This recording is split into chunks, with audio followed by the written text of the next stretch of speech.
Hello everyone, Assalamu alaikum. Welcome back to my channel Aris Kitchen and Daily Vlog. আজকে আমি আপনাদের সাথে হিঞ্চে বা হেলেঞ্চে শাক দিয়ে খুবই মজাদার একটি পকোড়া বা বড়ার রেসিপি শেয়ার করব।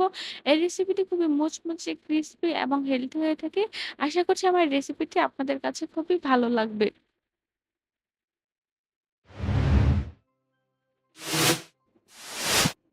এই রেসিপির জন্য ফার্স্টে আমি কিছু হিঞ্চে বা হেলেঞ্চে শাক এভাবে পরিষ্কার করে বেছে পানি দিয়ে ধুয়ে নিয়েছি এবং এইভাবে আমি একদম কুচি কুচি করে কেটে নিয়েছি। দেখুন আপনারা নিশ্চয়ই দেখে বুঝতে পারছেন।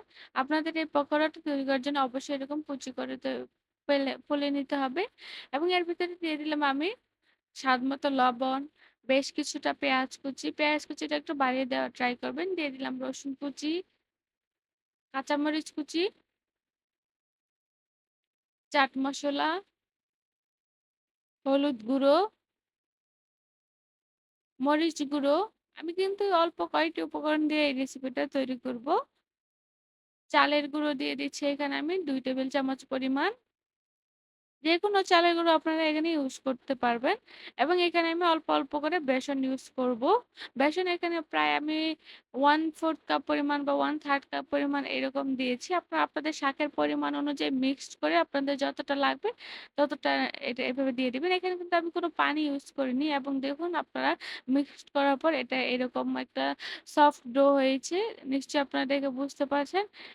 এখন এই মিশ্রণটা থেকে আমি অল্প একটু মিশ্রণ নিয়ে আমি একটা পকোড়ার শেপ দিয়ে দিব। নিশ্চয়ই আপনারা দেখে বুঝতে পারবেন। আপনারা আপনাদের পছন্দ মতো যেকোনো শেপ দিয়ে দিতে পারেন। তো দেখুন আমি এরকম একটি পকোড়ার শেপ দিয়ে দিয়েছি। এখন এদিকে চুলার ভিতরে একটি প্যানে আমি তেল গরম করে নিয়েছি এবং এর ভিতরে একে, একে আমি পকোড়াগুলো দিয়ে দিচ্ছি। আপনারা চাইলে যেকোনো শেপের দিতে পারেন বা আরো ছোট বা আরো বড় করেই দিতে পারেন আপনাদের পছন্দ অনুযায়ী। জাস্ট আমি প্রসেসটা দেখিয়ে দিলাম। বাকিটা আপনাদের একদম পছন্দের উপর ডিপেন্ড করছে।